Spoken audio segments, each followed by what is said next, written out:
All right, we get a rolling on the Krug Show, brought to you by BetUS. And, of course, the Cohn Zone meets the Krug Show today. Hope everybody's having a great day. It is August the 27th, 4:13 on the West Coast, 7:13 on the East Coast. Let's give the band the rest of the night off. Guys, thanks for coming out. 2-drink minimum, tip your waitresses. Cut down day today in the NFL. And, of course, the Krug Show, we should always remember or remind you, brought to you by Pig and a Pickle, especially since I went there for lunch today. I was there in Corte Madera dining with the great, we'll keep it a secret. But was it Kyle? Was it Jed?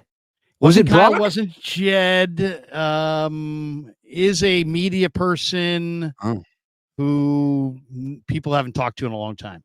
Oh, I haven't talked about in a long time. So is it Gary? Yeah, it's not Gary. Not Gary. Oh, I wish it was Gary. How's he doing?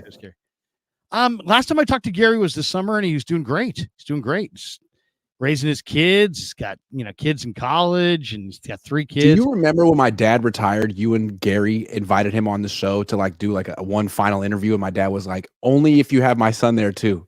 And you guys had me on, and I didn't say anything because I was nervous. Yes. Well, yeah, that was a long time ago. And then Lowell and I did Gary's TV show together many times too. So we would chop it up in the green room. But yeah, we're brought to you by Pig and a Pickle, and they had great brisket. I had a brisket sandwich today. I had a little root beer, some potato salad. It was fantastic. Check them out. Emeryville, Corte Madera. Get the brisket. Go say hi to Damon and Mary. Tell them the Krug sent you. And when the Cohn Zone and the Krug Show joined forces, it's kind of like when Taco Bell and Pizza Hut joined forces. You ever see those half Taco Bell, half Pizza Hut? That's kind of us right now. We got it all. You got whatever you want. Trap or something. Yeah. The chicken wrap. What's the chicken wrap called? Where the chicken is the taco? I got to try that. I haven't tried. Well, that's a good question. I don't know. I went to Costco today and got a chicken bake, which is I think the best 800 calories you could get for $4 in 2024. Now, did you buy them frozen and bring them home and make them yourself, or did you not. get I got from the Costco kitchen? Yeah, it was nice. Yeah, they heated it up just for me. I also bought 96 golf balls because golf balls are expensive and I lose them all the time, and tequila. It's funny. Not only is Grant Cohn getting hooked on golf, my third son Benjamin, who just graduated high school, he is going to DVC. He's getting hooked on golf. We got to play. Throwing my clubs. He's playing 3-4 times a week, and he's starting to play. He's got all kinds of deals because he's a kid, and he's got some program where he gets in cheap, and he's got cheap. I'm gonna beat his ass, Larry. I'm gonna beat his ass. The only thing is, you know what he did the other night? He did a real party foul. He played Tilden with no cart. Oh my God! Did that take him 7 hours? And they were just because they're too young. In his defense, Tilden is the slowest place that you can play, and so maybe there's no point in getting it. You're just gonna wait around at Tilden all day. I don't know why. Billy Goat Gruff, though, man, you get your steps in if you go play golf out there. I haven't done 18 on foot yet. I'm too old for that. And I won't. For me, no. Without the cart, forget it. And we are brought to you by BetUS, and we should tell you: are you looking? I'm just trying to see how long I can get him not to talk about football. No, go ahead. Are you looking for a new book this football season? BetUS is the answer. With BetUS, you get the fastest payouts in the industry and easy withdrawals, live wagering on all major games. Plus, you get 10% back of your net losses twice a year. On top of that, you also get your own personal account manager. So just use the link below in either of our streams and sign up for BetUS because we're both with BetUS. You get 125% sign up bonus on your first 3 deposits up to $2,000. So be sure to use that link below. Sign up for BetUS. Help support the show. Once again, the link in the description. All right. A sports book that sponsors both Larry and me. That's a good sports book. That's a good sports book. Yeah, that is a good sports book. That's right. And I'm having a lot of success and I'm loving it. So I would really advise all of you guys to check it out because they do an incredible job and I'm into it. And we'll look at some BetUS in a bit. Okay. They told me to stop interrupting you. Okay, that's the last time. I promise. I'm done. I'm sorry. I got excited. We're talking about golf. I'm done. I promise. Larry, it's your show. Let's go. Today was cut down day, and I put out a thing the other day saying the Niners are going to go with 2 tight ends. And it wasn't that I really thought that, I've got some kind of inside source or anything. I just didn't like the group of tight ends this summer that much, to be honest, Grant. Willis couldn't block. Latu, there was no urgency. Tongas made it. He had a great camp, and if it was like a competition, he should have made it because he definitely won the competition. But I don't think he can block anybody. To me, he looks at Ross Dwelly and says, "Man, you're strong." You know what I mean? Yeah, that's the truth. I'm worried about Tongas as a blocker, and then obviously Kittle's Kittle. I like Pline. I really felt like they hid Pline all summer to get him to the practice squad for sure. And I think that's exactly what happened there, or what's going to happen. And I think maybe Sarbert will be picked up tomorrow, so it will be Sarbert and Kittle, in addition to Tongas. Tongas, yeah. So, I mean, what do you think? Tongas is the receiver. Saubert's the blocker. They're at probably a cheaper rate than Werner and Dwelly. You still have Kittle there. You get Pline on the practice squad. Overall, I think, I know it's a surprise to a lot of people, and I know for a lot of people that you're going to go, what the heck are you doing, Shanahan and Lynch? You can't pick anybody in the third round. They passed on Dawan Jones and all kinds of good talent to take Cam Latu. And but another bust. I mean, their hit rate. I mean, I like John Lynch. He's a really good face of the franchise, but the Niners hit rate in the draft, kind of spotty at times. And they can't evaluate the tight end position. God knows how they got George Kittle, because every tight end they've tried to get since then has been terrible. But look, let's give them credit for not, being slaves to roster politics. Jake Tongas or Tongas, however you pronounce his name, he was objectively better than Cam Latu and Braden Willis. So the Niners made the right call. They get credit for that. But also, you also got to get criticized for 2 bad draft picks. Like Braden Willis, 7th round pick. Okay, that's fine. He was a little bit of like a glorified UDFA, but Cam Latu in round 3, straight up waived after 1 year that he spent on IR. Terrible. Yeah. Terrible. I mean, that's just this position. Awful. There are other positions that we could talk about the exact same thing. Danny receiver. Gray. Let's go to wide receiver. They kept 7 wide receivers, which was a little surprise to me. I didn't think they were going to keep Ronnie Bell. I got to be honest. I don't think Ronnie Bell deserved it. I bet you there's a receiver that they could get off the street who's cut somewhere else that's probably superior to Ronnie Bell, but they're invested in Ronnie. They like Ronnie. He did make some amazing catches at times in camp, but the ball skills that he demonstrated last year were not nearly as consistent this year. And he didn't get any. It's usually year 2, you get a little bigger, a little stronger, a little faster. To me, he topped out a year ago. He didn't get bigger. He didn't get stronger. He didn't get faster. No, but he still made the team. Absolutely not. No. So you got to go. Sorry. I was surprised by that one, Grant. Were you surprised that Ronnie Bell made the team there? I like Ronnie Bell. He's got good ball skills, good hands. I don't know. I mean, I feel like that's my thing. He'll drop the ball, he'll fumble the ball, but I feel like he's a good route runner. He's explosive. He can, run end arounds and reverses. He seems like a lot like Jacob Cowing, but less explosive. So I'm glad that they kept him. I think he's a good football player as opposed to Danny Gray, who's not a football player.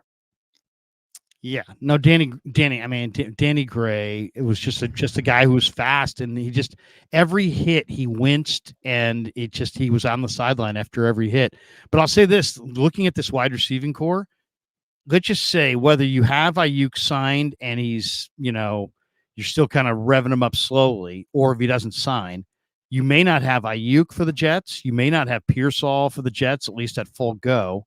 So your wide receiver core against the Jets could be Debo, JJ, a rookie, and Jacob Cowing, Chris Conley, who was a special teamer last year, and Ronnie Bell. So I mean, Ronnie Bell may see the ball and may get some action in week 1 against the Jets. Jacob Cowing might get some action week 1 against the Jets. To me, yeah, he was impressive by the way the other day.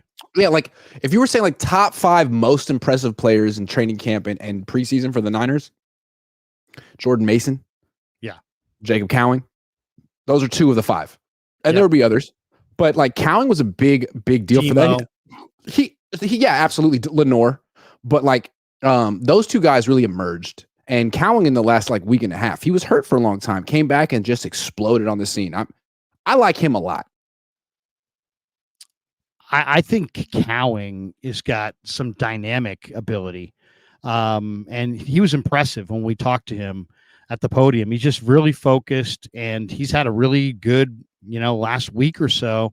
He looked really good on the first day. Then he pulled the hamstring. Then he was out a week. Then he came back, and since he's been back, it's like he's smooth. He's a route runner. He seems like he's got a pretty decent even rapport with Purdy, considering he's a rookie. That's surprising. But they did keep a lot of wide receivers. That was interesting that they kept that many wide receivers. But I guess you have to, because you obviously had to go with Aiyuk and Pearsall. That's a good sign that you're not going to put him on any kind of injured list. Yet I'm cynical. But I am too. He's been in the, somebody said to me, what do you think of Ricky Pearsall? What does he look like to you? And I closed my eyes for a second, and I thought about it, and I said, he looks like a Ram. Because he's always wearing a blue freaking jersey. Yeah, it's true. I mean, that's why he looks like a Ram. He's always out there in the blue jerseys. It's rare to see him in the red or the white. It kind of feels like they're like, hey, man, well, Kittle played through this injury for years. You should be able to play through it too. Like, all right, well, they're two different people. And if this keeps popping out randomly, if that's the situation he's in, he should have surgery now, not after the next subluxation, which is a new word I've learned. Well, and then if you have the surgery, you're probably out 6 months, right? Yeah. So it's like a season ender. And that would be a bummer since he's a first-round draft choice. What do you think of the way they pared down the offensive line? I mean, Trent is not on this roster because he's on the reserve, did not report list, so he didn't have to count. So they got an extra roster spot, and they went with Banks, Brendel, Pooney, McKivitz, and then Jalen Moore is your starter for Trent. So your backups are Burford, Sakel, and Feliciano's hurt.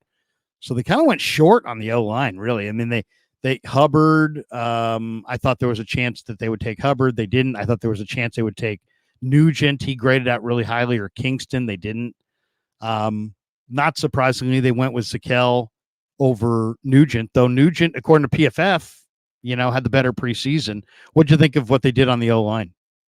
I don't understand why Zakel made the team. I'm not an O-line expert, but every time I've watched him, he's getting driven backward. He can't anchor. He doesn't really play any position particularly well. I guess he's versatile. That's why he made the team, but I'm surprised that they kept him over Kingston. Yeah.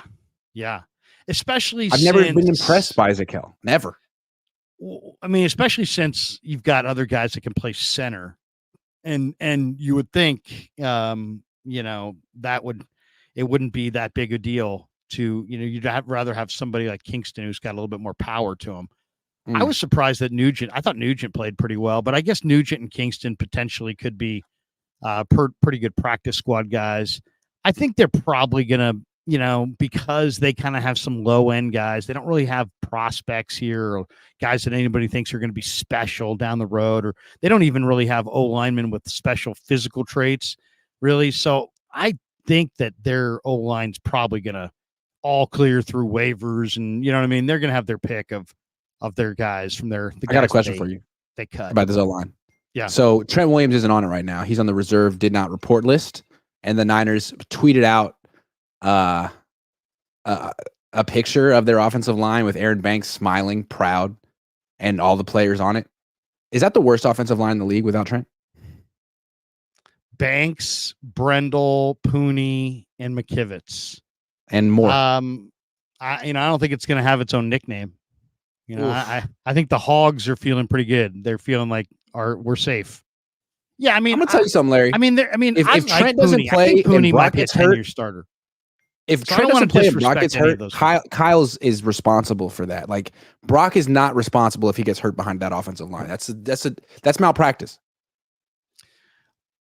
What's going to be the worst part about it is it's like, if you want to say, if everybody's saying, if the familiar refrain of the fans is you need X, and that X is offensive line, and then you come back with no, we don't need X, we're just fine, and then you need X, you're gonna, especially coming off of that Super Bowl where an offensive line blow up ultimately was your undoing.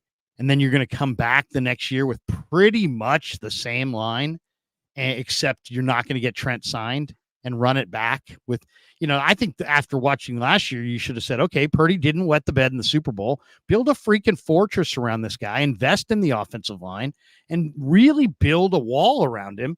And they just kind of, we feel like we can get. That's what the Chiefs did when they lost their Super Bowl, right? When the Chiefs lost their Super Bowl, they were like, oh my God, we did not give our star quarterback enough protection. We're never going to let that happen again.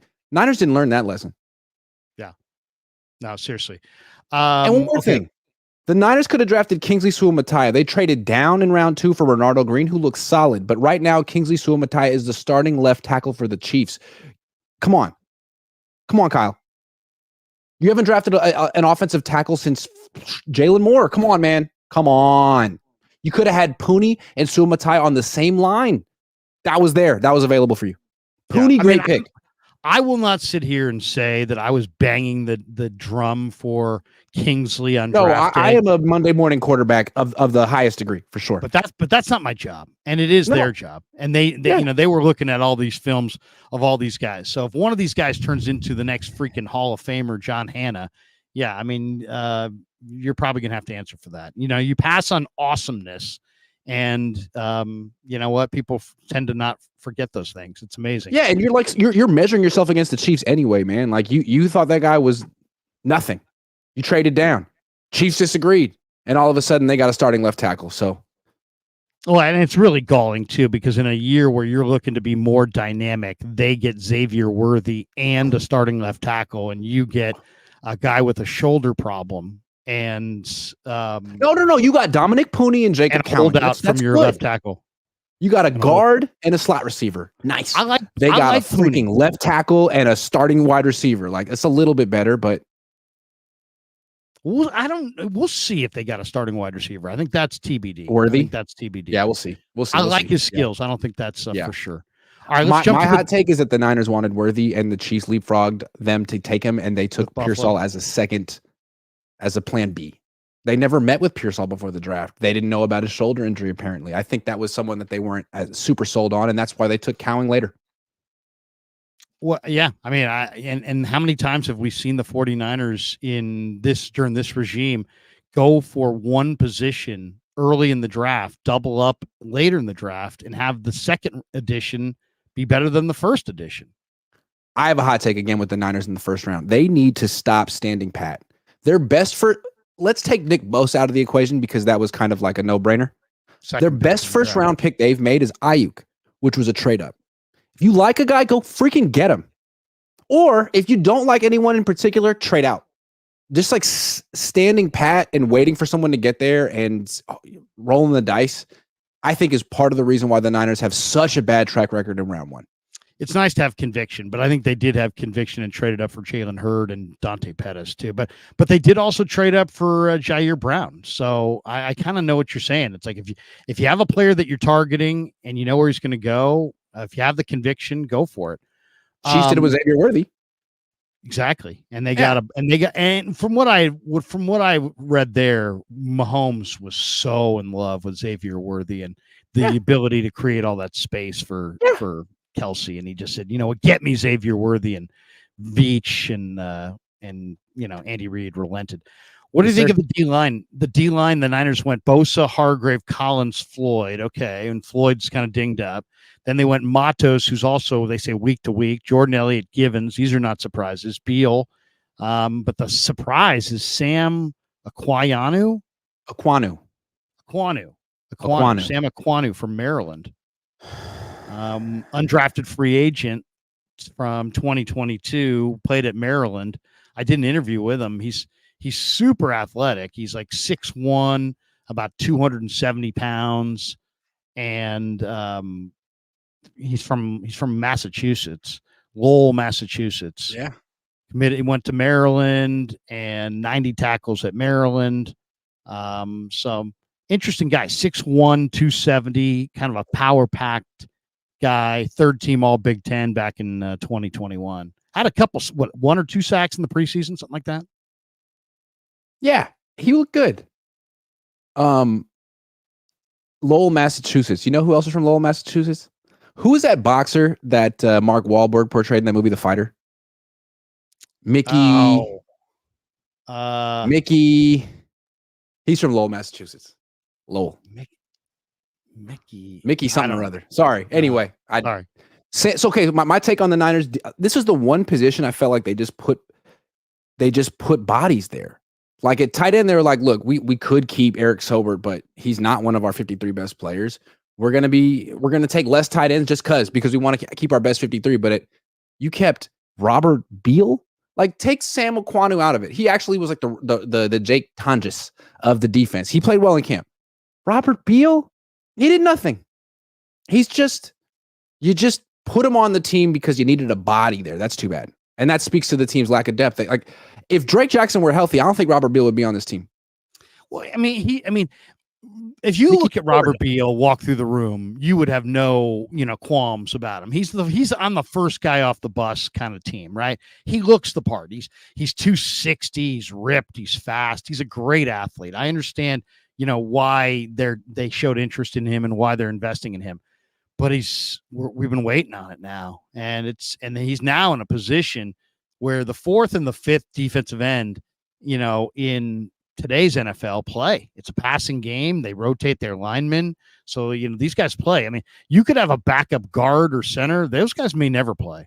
But backup defensive linemen typically play in a rotation. So it's going to be important that Beal, if there's one thing, and I said this to you on the practice field, I think the other day, if there's one thing that has really stood out this summer to me, it's that in a very short amount of time, like literally a couple summers, we've seen the Niners go from, wow, look at how much enormous depth they have on their defensive line to, man, they're thin.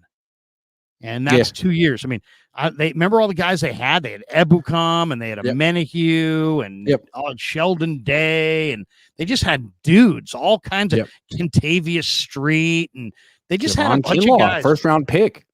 Yeah, they just had a bunch of guys. They came at you in waves. Now it's like, they are really, really limited, and they're leaning on Beal. And they're leaning on Okwanu. These guys are going to play and get reps, especially in the first part of the year, because I don't know what Gross Matos can give them in week one, and same with Floyd. Yeah, and what's crazy, like not just the D line, but the whole roster. I feel like in the last couple of years, around now, you'd be thinking, or the discussion would be, how many players that the Niners cut and waived are going to get picked up by other teams and put on their 53-man roster, because the Niners are so good. They're not just talented, they're deep. Best roster in football. Now this year it's like, well, how many players are the Niners going to claim off waivers? All of a sudden they need a D lineman, they need a tight end. They're in the they're dumpster diving. The Niners. It's crazy. Not to be disrespectful to players on the margin, but it's a figure of speech. They're essentially dumpster diving right now. And they were not in this position for years. No. Part of it is the Hargrave trade. They kind of gutted their defensive depth for the star interior rusher, who then had a total pedestrian first season with the Niners. Yeah. If there's one guy, give me a reason to think that the Niners could be better this year than last year, I would point to Hargrave, because I think Hargrave was totally mediocre last year, and I think he's got more talent than that, and I think he could probably step up and play better than that. I think what's interesting about the Niners D line is how, like, you got two very expensive players in Bosa and Hargrave, and then two much more reasonably priced players in Malik Collins and Leonard Floyd, who just happened to produce what the other two players produced last year. Not saying Collins and Floyd are as good as Bosa and Hargrave, but they just happened to produce what those guys produced last year. So it's a little pressure on Bosa and Hargrave to, like, step it up.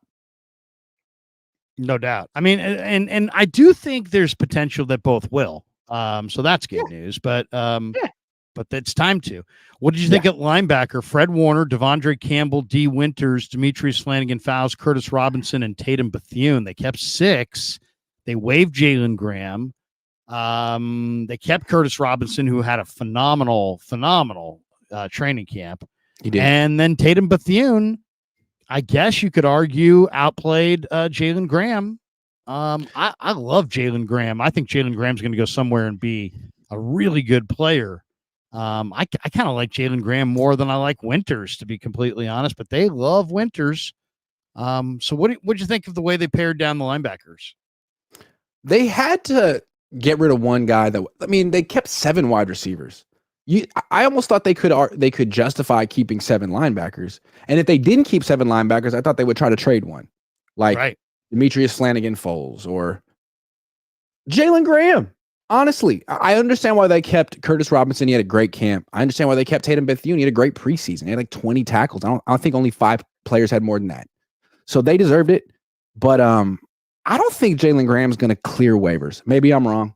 They think that he might. He was a late 7th round pick, and he's sort of their secret. But if and when he doesn't clear waivers, they're going to regret that because they kept Sam Okwanu, who no one else wanted. I mean, this is an interesting one.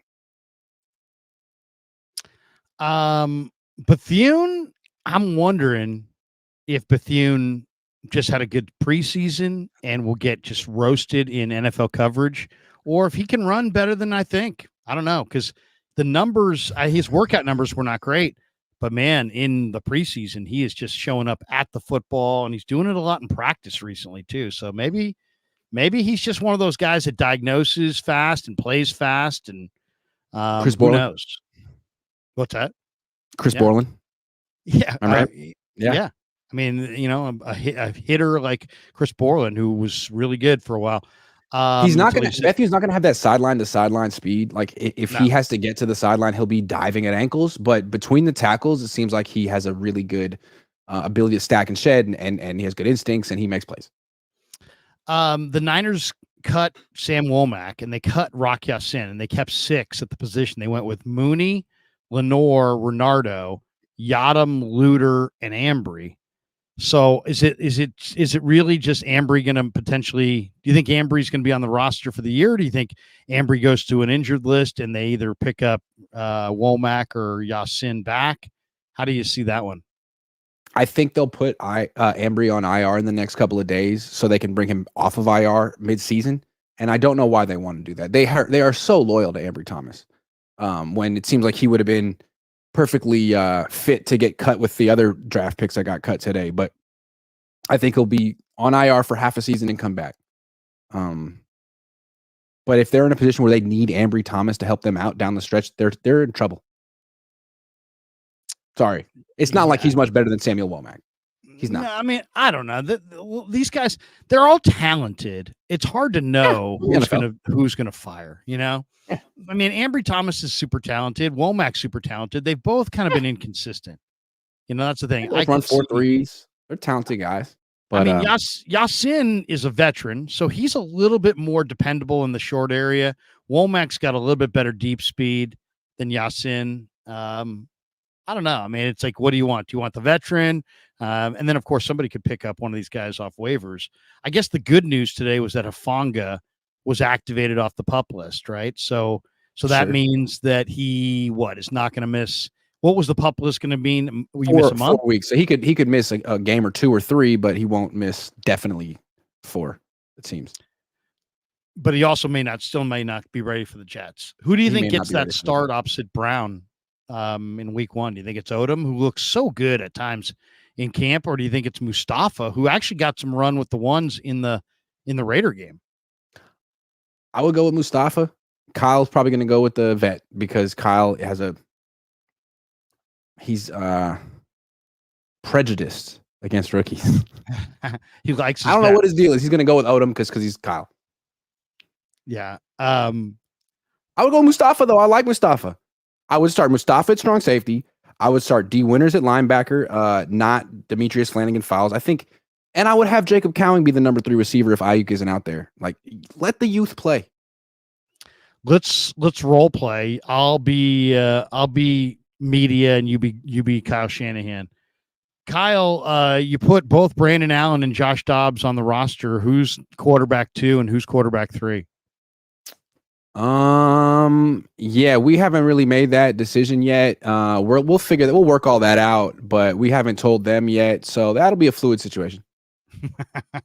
He does like to go with we haven't told them yet.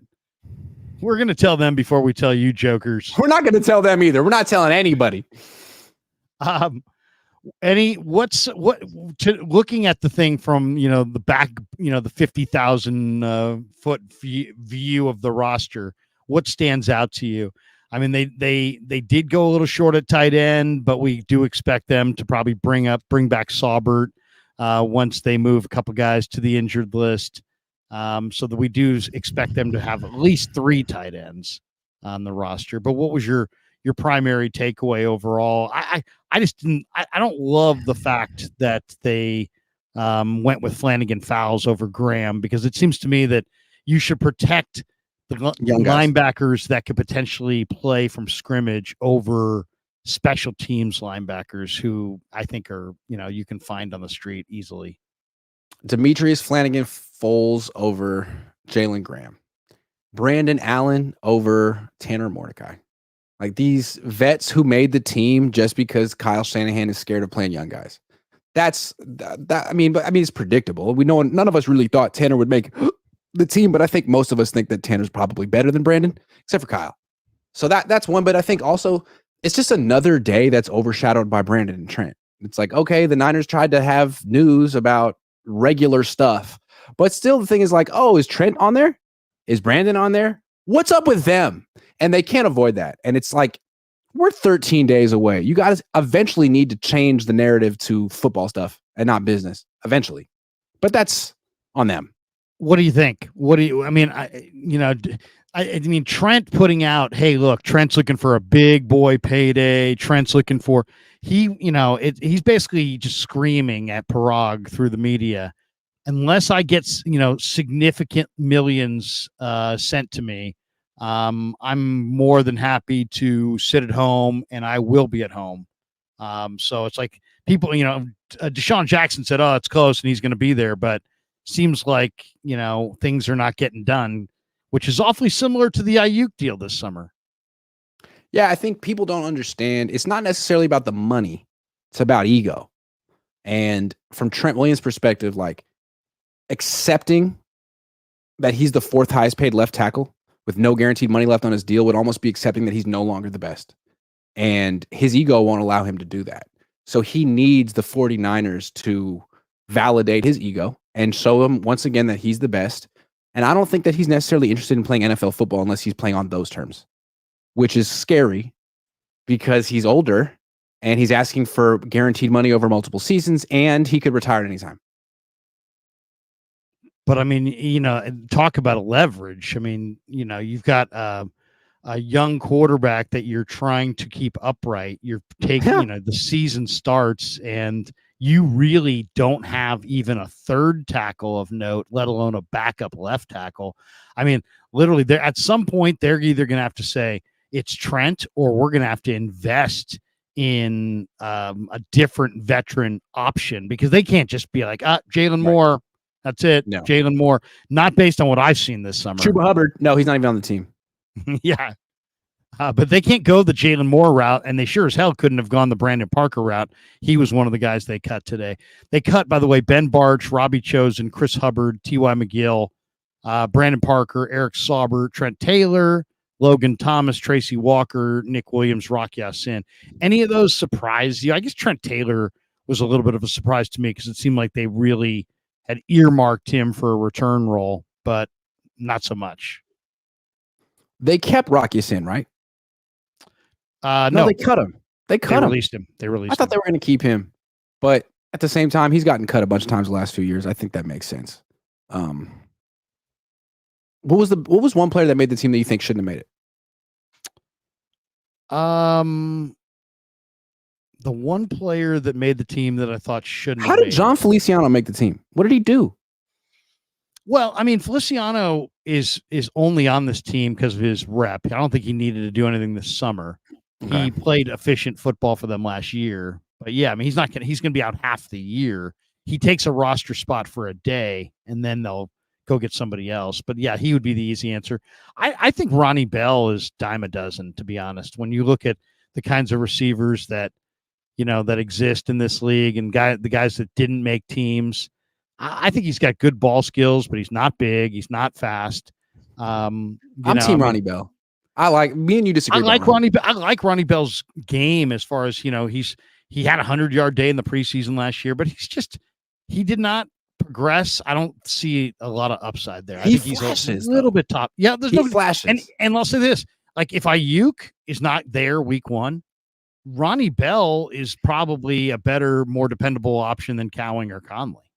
I don't know if he's dependable, but like I know that he beat Charvarius Ward twice in 11-on-11s this offseason for catches. Like he's the best toe tapper of the 9 receivers.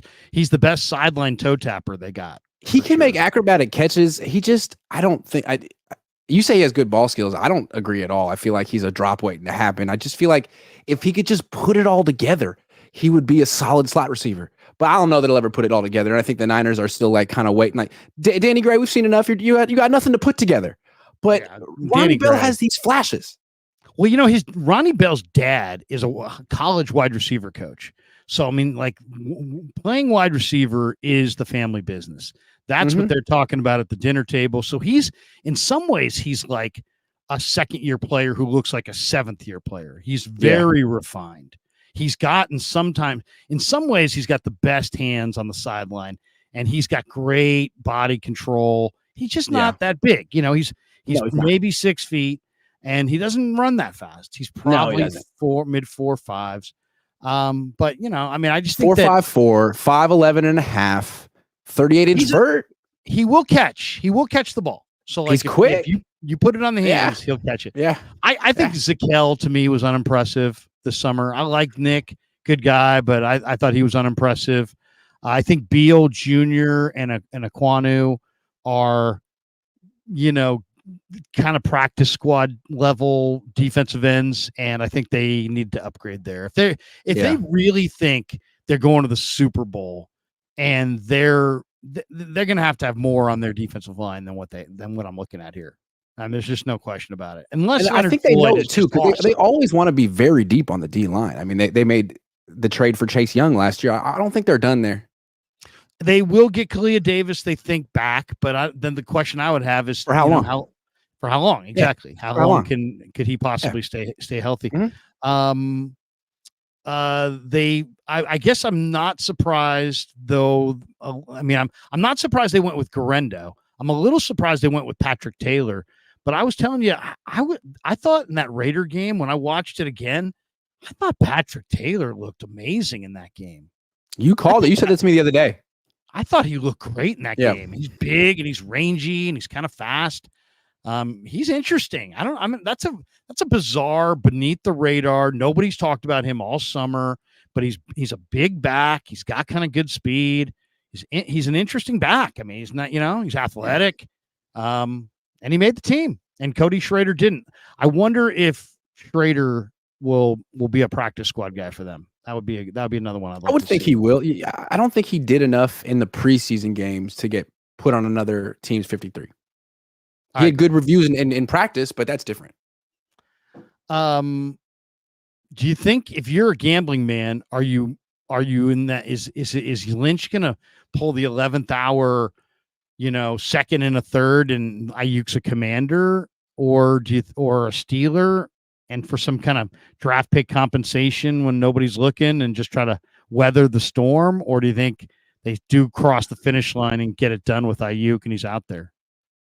My best guess is that it's an 11th hour trade, but I'm usually wrong. And my logic here is that I think the 49ers have made their final offer. I don't think they're going to up it again. And I think what they want is to let fans know that they tried their hardest. They really tried, and they took it down to the deadline. They didn't give up on him because they wanted him. But Aiyuk was just difficult. And Aiyuk wasn't willing to negotiate. And Aiyuk was unreasonable. So they had to trade him at the very last minute. But blame him. That's kind of what I think they're setting up. Maybe I'm wrong. You think that I'll tell you one receiver, by the way, if the Niners really wanted to, if they wanted to move on from Aiyuk and really stick it to him, they could sign Joseph Ngata, his good buddy, who the Eagles just cut, who was like one of the talk of the Eagles camp, the Clemson kid from Sacramento. That's Aiyuk's buddy. The Niners could sign Ngata to the practice squad and have his buddy on the team and then still trade Aiyuk. I don't know. I hope they get it done. But I've been saying that for weeks. I hope they figure it out. And because to me, there's just, even though we can try and hope for, the best, I don't really think that the return in this trade, it just reeks of they're not going to get fair value.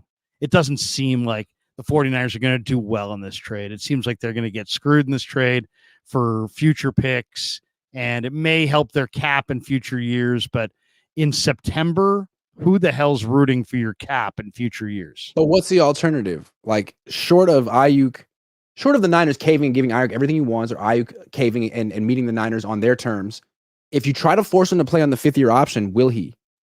Or will he say, okay, no, I'll play as little as I have to. You can find me if you want. And you could say that it's hurting me, but it's also hurting you. So you're going to lose more games than you thought you would. And whatever trade that you had in hand for me is going to go down, because Pittsburgh is going to not offer a second and a third if you're not getting 17 games of me. So that's what the Niners have to weigh. Like, is forcing him to play out the 5th-year option beneficial to them in any way? Will that help? I'm not sure it will. Well, I mean, it might help as far as not setting the precedent, as far as precedent setting for future negotiations. You could argue that would be the best thing, right, for the Niners, is that he plays in the 5th-year option and they don't bow. If they cave and give him $30 million, that's a new precedent, because they would have done it 2 years in a row, late cave. Right. And then all of a sudden now you're just begging, you're almost like telling your players indirectly, we will reward you if you go to the finish line, if you're hold out all summer. Yes. But why is that a good thing? That's not good. And look at the players that have done that. They haven't particularly played up to their capabilities. So I don't know. I mean, and then the other thing is, like, if you sign this guy to a big money deal, and then all of a sudden, what's he immediately going to do? The natural inclination is to try to rev it up, right? Hey, you got the Jets and you better get it revved up, and then in the process of revving it up, he could easily cost himself half the year with no question soft tissue injuries. Yeah. So it's but it's not like the Niners have had a billion of those this offseason, so it's nothing to worry about. It's your proverbial lose-lose. All right, let's hit the supers. Yes. Zach Rivera says, can either of you consider asking Lynch about Teo's comment about a drained Niners, and how does the team keep spirits up after a brutal Super Bowl loss? You know what? I love that one too. Yeah. Whether it's Lynch or Shanahan, I think that is fair game, and I would like to ask that question the next time we get a chance to, because you know what? You can sit there. I mean, think about it. Teo said that. What did immediately everybody do? Oh, yeah, that's a catfish. Catfish. It's like, wait a second. That has nothing to do with anything. Like, he made a fair point. You could agree or disagree, but I agree with them. They do look burnt out.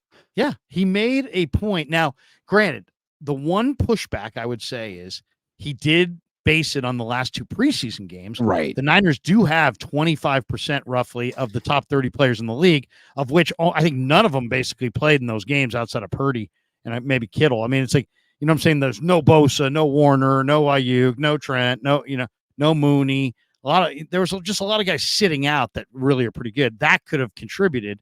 But I kind of agree with Manti Te'o's premise, which is that the vibe's been a little different. And I don't know if it's I would say, if you ask me, I would say when you go to the finish line and you play in the Super Bowl and you play in the NFC Championship game on a regular basis and you're playing all those extra games, I think the physical extra games wear you down. And then also I just think it's hard to emotionally get it revved up in July when know that you got to get it ultimately revved up in December and January and February. Also, really. Manti, I agreed with what he said. Like, the Niners have a specific attitude, a bully attitude, and that is encapsulated by Trent Williams and Debo. Them leading the team out together. It's a very audacious, cocky way to enter the field of play. And it's very 49ers, and it's those two guys, and it's specifically Trent, right? Like, Debo's great, but Trent's the oldest player on the team. He's the OG. He's the future first ballot Hall of Famer. And without him out there, they're just not the same bully. and you can't No, not it's notice true. it. Yeah. Yeah, no. I mean, the Niners enter the arena like the baddest man on the planet. And if you they're Mike take Tyson out in their Trent, prime. You know what I mean? Like, yeah, yeah. they're not there. You know, you can't fake when you're not the baddest man on the planet any longer. You can't fake it. We got this one from Joshua Wyatt. He says Womack makes no sense. He can play outside and slot, but we keep Ambry, whose best skill is never getting flagged for being too close to a receiver. Well, first of all, yeah, I mean, there is this love for Ambry. I mean, my God, it was a 3rd-round pick. It wasn't like you invested the first top 5 pick in the draft in the guy. And he's had many opportunities. I do understand why they like Ambry. In a lot of ways, he's physically the prototype. But Womack's got long arms. I don't think he's got the emotional baggage on the field that Ambry possesses. I think he's healthier right now. I think he's got more good football coming up than Ambry does. So I'm really surprised by that as well. I bet Washington claims him off waivers. Adam Peters. Womack? Yeah. Yeah. Best guess. Yeah. Dazza says at this stage, it just feels like stubbornness and hubris when it comes to the O-line. Yeah, I mean, it's just very dangerous not to invest in that position. We saw what happened to the Colts when they didn't invest in the offensive line and they had Andrew Luck. It was like the biggest mistake in franchise history. So it seems like a good idea until your quarterback gets hurt. I mean, if you said to me, I'm giving you an NFL team, where are you starting? I kind of think football begins with your offensive line. Now, I'm not saying you got to have the blue chippers and, take guys in the top 10 every year. I think you got to find tough guys who can play in cold weather, who love to play football, love contact. But football starts with your O-line. If you have a bad O-line, that hurts your weapons. If you have a great O-line, that aids your weapons. I think the O-line is vitally important. Jose Olalde says, I'm trying to figure out how Ronnie Bell and Ambry Thomas made the 53-man. Yeah, I'm not. Do you think those. My super chat? Do you think Elijah Mitchell has played his final down with the Niners? How was he on IR for the year? What with what? He was in camp yesterday, smiling. He was practicing yesterday. What happened? Yeah, I don't know. It's amazing. I think he's done. Well, I'll say this. When you run upright and you're 200 pounds, yeah, you're on borrowed time. You don't last long in the NFL running upright at 200 pounds. That's what he does. You run upright at 200 pounds. The reason the Niners drafted him, he ran a 4.35. I think that's what drew them to him, or vice versa. He doesn't really play like that. Yeah, isn't that? I was just about to. He doesn't play like that. And whatever he played at 2 years ago, he doesn't play like that anymore either. I mean, he's got no speed left, so he's done. Yeah, Vernon ran 4.37 coming out of Maryland, but he wasn't that kind of a player typically. He was more like, strong inline blocker. And this guy, yeah, I mean, he's, that's, you look at those numbers, you're thinking one thing and you see another. Larry, I got a question for you before we get out of here. The Bills waived Frank Gore Jr., who was the second leading rusher in preseason after Trey Lance, averaged 4.9 yards per carry. Should the Niners claim Frank Gore Jr.? Yes. Why not? He's better than Patrick Taylor Jr. Yes, and not because of nepotism. No. Because this guy can play. Yeah. Frank Gore Jr. can play. I'm absolutely convinced of that. He can play. He's got a lot of the gifts that his dad had. I like him better than Cody Schrader. He's to me that I probably, if you said Gore or Schrader, I'd probably go with Gore. If they pick up Frank Gore, I'm juiced. The fan in me, I'm not even a fan, but that would be so freaking cool. Oh, it would be cool. It would be cool. And Frank's, in the organization. So I think that would even be really cool. That would even be more cool. Yeah. We get this one from 49er Talk Show. If Aiyuk comes back, who do you think will be cut off the team? Also, do you see the 49ers do if Trent Williams holds out? Do you see them pick up a release left tackle in the market? If so, are there any names? Yeah. Brandon Parker, Chuba Hubbard. God. Yeah. If Aiyuk comes back, I mean, he's already on the 53-man roster. They already got a spot for him. They don't have to cut anyone. Yeah, and as far as names, I mean, you got to give me a little time to take a look at the list. I'll throw some names on Twitter. Follow me on Twitter. Joe Staley. Yeah, Joe Harris Staley. Barton. Anthony Munoz. Bubba Paris. Bubba Paris. It's slim pickings, guys. Bubba Paris. Yeah. Yeah, somebody. There'll be somebody out there, I'm sure. Anthony Davis. John Chisari says, if it comes down to signing Aiyuk or Trent, force Aiyuk to play on his option and give Trent a blank check. Grant focus. Look, I really hope the Niners force Aiyuk to play on his 5th-year option. I just want to see what that looks like, because to me, it sounds like chaos, and that always benefits me. It doesn't benefit the team per se, but I'll take it. Like, do that. Try that. Sounds great. What could go wrong? It does sound like storm clouds in the locker room. Oh, God. I really hope that happens. They may need to do a curtain around Aiyuk's locker just to so people don't stare at his discontent. Please do not notice our wide receivers' obvious discontent. Yeah. Who's that guy in the corner of the room lighting a fire? Don't worry about it. My ball, Zach Ertz, says we are to the Chiefs what the Bengals were to the Niners in the 80s. That hurts. That hurts. That's already just that thinking hurts. that the way that was stated takes me back to St. Ignatius, and it hurts my head. I'm thinking again. Yeah. We are to the Chiefs what the Bengals were to the Niners. So we're saying Kyle is Sam Weiss? Oh, are you saying that we're the Chiefs B? Is that what you're saying? Yeah. It does feel they're the team in the Chiefs like NFL Films movie. You know what I mean? Oh, there's the Niners again. It's not really about them, but they're there. It does feel when you're playing the Chiefs like it's a gigantic Mahomes movie, and we're all like subplots. You know, we're all just like actors in this. It's his show, it's his story, it's his narrative, and we're all just kind of hanging. Last one. Oh wait. We got this one. Here we go. John Muniz. Wouldn't be a live stream if you couldn't have an unrealistic trade. He says, trade BA and Elijah Mitchell to Cincinnati for Jamar Chase and call it a day. I love it. Who wouldn't want Elijah Mitchell right after he's been placed on IR for the entire year? I think that's the sweetener that the Niners were looking for. That the Bengals that's were a Larry Krueger move right there. That's a hell yeah. There's a man bucking for his own YouTube channel. That's John Munoz. No, but overall, I would say kind of an uneventful thing. If there's one uneventful day, if there's one thing I would say to look for, I think it's very likely. Obviously, we're going to have a couple names move back and forth. Sauerbert's going to be on the roster.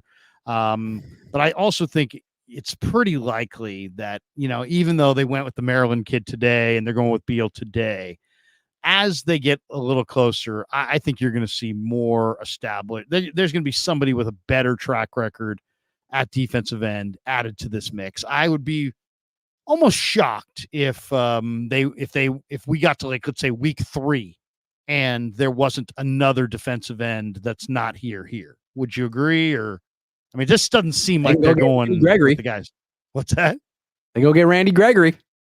That's right. Go get Randy Gregory, who I heard he liked it out here in California. Why not? He paid me a very nice compliment last year when I made a question to him. He said, "You watch film, man. I could tell you're a real one." I said, "Randy, thank you very much." I went up to Randy and introduced myself and said, "Hi, I'm Grant Cohn," and he laughed and he goes, "I know who you are," and walked away. I was like, thanks. Awesome. That is awesome. Thanks. I think. Welcome to the Niners. I went to Corey. I was like, "Did you tell Randy about me?" He was like, "No, he does his own research." I was like, "That sounds terrible. I don't like that." Man, Randy really knows his stuff. Yeah. He had a locker that was no more than 2 arms lengths away from Javon. So maybe Javon said something. He might have said something. Yeah. Hey, see that guy over there? That guy? No, not that guy with the hat. Not the guy with the hat. The other guy, the shorter guy without the hat. Yeah. That skinny guy who doesn't wear his pants on his hips. Yeah, that freaking guy. I don't like him. The guy with the pencil in the ear. That guy. The freaking T in his ear. Obnoxious. He's been golfing for 3 months. Thinks he's Tiger Woods. Oh wait, I've got my Bet US. We probably should do a little Bet US here. We should. Yeah, let's do our Bet US. It would not be a complete live stream without a little Bet US. I just need my Bet US little screen there, and I'll call it up. And there it is. No, there's my overlay. Doom, doom, doom, doom, doom, doom, doom. Where's my bet? I don't know. I think that's it. I think this is my overlay. My bet. I get on. Here we go. What am I saying? We're gonna make Share the screen. Share the screen. Here we go. Hold on. Share the screen. I will. I got a first. Buckling under the pressure like Kyle Shanahan. Call it a Kyle Shanahan moment. I've got. It's amazing. Okay, there we go. There it is. Hey, hold on. You gotta log in. All right, now I will share the screen after I get rid of some of these golf game, screens. fantasy team, your kids, your bets. I'm loving BetUS though, and we're gonna log in and we're gonna pick a wager that we're going to go with here. Let me share the screen now that I'm on the. What's that week 1 line for the Niners down to? Started off at -5, then it was -4. It's going the other direction. There we go. There's Michael Vick. Hey, Michael Vick. How you doing, buddy? Okay, so let's go to football and week 1. Yeah. There we go. We'll go week 1 NFL. Click on game. Click on game. Click on game. There you go. Right there. You got it. There we go. There it is. All right, here we go. So we go down to Niners Jets, and we are looking at -4 with a 44.5, a 44 over under. That's real low. So over under 44, Niners to win 24-20 and Niners -4 against the Jets. 24-20. You can also go Niners on the money line -2 Bills, so you can go +170 Jets. I would go under on that. I don't even like 44. I feel like this is two really good defenses. It's low scoring. I think it's gonna be a low scoring game. Like, what about the Niners offense tells you they're gonna start hot? McCaffrey hurt, Trent's not there, Aiyuk's not there. Nah, I don't. I think this is two really good defenses that are going to play well week 1. I like the under. That's what I would go with. But I'm with you, except this is going to be. We're in the fast surface time of the year, and it's not going to. We're not talking about a mucky, muddy surface, so it's going to be pretty quick surface. You think still under 44? Two great defenses. Yeah, two bad offensive lines. I mean, it's Rodgers coming back. I think the 49ers, it's probably a run-heavy plan. That would be my guess. Jordan Mason, that kind of stuff. Yes. Yeah, a run-heavy plan. So I kind of agree. I kind of like the under. What I would do in this game is probably tease it. I'd probably do it. Tease it. You might want to tease it. You may want to tease it. But let's would you rather go Niners -4, Jets +4, or money line, or under or over? You want to go under? I like the under. That's my favorite bet on this game, but I feel uncomfortable picking the Niners to cover that spread, even though I'm not necessarily picking the Niners to lose. That's 4 points.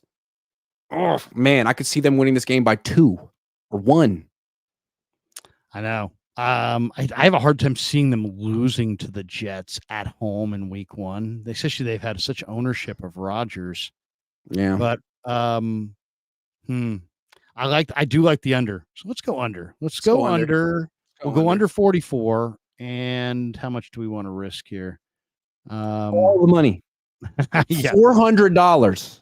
We'll go with 20. We'll go with 20. 20 is good. I like 20 as well. Very conservative. Place the bet, and we will make $18.18. Hell yeah. If we win. But if he teased it, would have made less. Is there another week? Tease is just you throw 7 points or 6 points on either side. And you can play with the over under 6 points on either side. So in this game, this Niner game, if I tease this, I would I like the Niners to win, so I could make it. I could go Niners +2, or I could go Jets +11 or +10. I go Jets +10 or Niners +2. And I think the Niners minus or +2 is probably +2. That's good. I like that. Interesting. +2, yeah. And then you could take that 44 and you tease it up to 50 because you get 6 points on either side and go under. So if you really love, so now you can go, wait a second, you don't have to go under 44, you go under 50, but it's a little bit less of a payoff. And all this time I thought I didn't like a tease, but now I decided that I do. Yeah, seriously. There you go. Yeah. Is there any other game week 1 that you're intrigued by that you want to throw some cash on before we Get Dallas, Cleveland. Cleveland's a 1-point favorite over Dallas. How about Detroit at home, 3.5? 3.5. Really you like the Lions minus the 3.5? I do too. They're really good at home. Yeah, and also it's Goff against McVay. Yeah. It's like Goff is never going to – I think Goff's one of those guys that he's kind of a California laid-back Marin Catholic kid. And, he's not the most fired-up guy all the time. But after the way McVay did him in L.A., I think he'll always emotionally show up for those games. So I'll take Detroit as well. I agree. Let's see. We'll go 20 again. Ooh, you make a little money this time. A little extra. So we'll make 1905. I love that. That's a great return. And as you guys can see, BetUS, very nice. Great graphics, great way to take a look at the action every week. Are you looking for a new book this football season? Well, BetUS is the answer. With BetUS, you get the fastest payouts in the industry and easy withdrawals, live wagering in all major games. Plus, you get 10% back on your net losses twice a year. So it's hard to top that. And you also get your own personal account manager. Use the link below. Sign up for BetUS today. There's a link in my chat. There's a link in Grant's chat as well because we're both with BetUS. You get 125% sign-up bonus on your first 3 deposits up to $2,000. So be sure to use the link below. Sign up for BetUS and help support either of our shows. And thank you to BetUS for being a proud sponsor to Grant's channel and to my channel. All right, final thought of the day. Wait, we have one more here. This one from Mr. Olight. Great show. Thank you, Mr. Olight. I agree. I agree. Excellent. Hell of a show. You are an excellent evaluator of shows. What do you got cooking now? What are we looking at schedule wise for the rest of the week? Are are we going to get us? Are we getting to practice tomorrow? Or we got to practice tomorrow late, like at 2:00, and then we got John Lynch after practice. Okay. Presumably to talk about the cut downs, but you don't know what could happen in the next 24 hours if a certain left tackle or wide receiver something happens. We're going to ask questions about it, so that'll be the next opportunity to grill John. Then they have practice on Thursday. Then they have the weekend off, and I think that's the last practice open to the media for the year. Then next year they're game planning for the Jets. Was there anybody that was cut today outside of Gore's kid that you thought, you know what? I don't care what the Niner depth chart looks like. This guy's now available. They ought to go that direction. Was there anybody further? I just saw Frank Gore Jr.'s name out there, and I was like, that's the one. But if there's a DN that has done anything in the league, they should get that guy. I know. Seriously. D end is where I'm going to be looking when I look at this list. I would say the other one that kind of the guy that I kind of like, and I know people go, dude, they don't need this guy. He's a headache. He's nuts. But I think Kadarius Toney is a talented guy. I know Kansas City just gave up on him, but man, that is a really, really talented guy with the ball in his hands. Now I know he's just getting the ball in his hands is an adventure, but once it's there, he's great. Exactly. Yeah. Making sure he's not off sides. Yeah. Making sure he doesn't line up off sides to start, you can't guarantee. But if you can get the ball in his hands, he's dangerous. Yeah. It's all the lead up to getting the ball in his hands and everything after getting the ball in his hands. That's the problem. What do you got cooking on the Cohn Zone the rest of the week, Grant? What are you streaming late more tonight, or is this the final stream of the day? I'll be going tomorrow. I'll be going Thursday, Friday. At least once a day the rest of the week, and as much from the facility as I can while these practices are open to us. So I'll probably be going live tomorrow evening. Again, I think it's a 2:00 practice tomorrow. Well, we'll see you down at the facility tomorrow. Thanks to all of our sponsors. Thanks to all of the people in the chat. Thanks to Grant. Thanks to me. Thanks to all of you. Peace. Have a great day. Yeah, never met a man I've been scared of. Careful, you won't get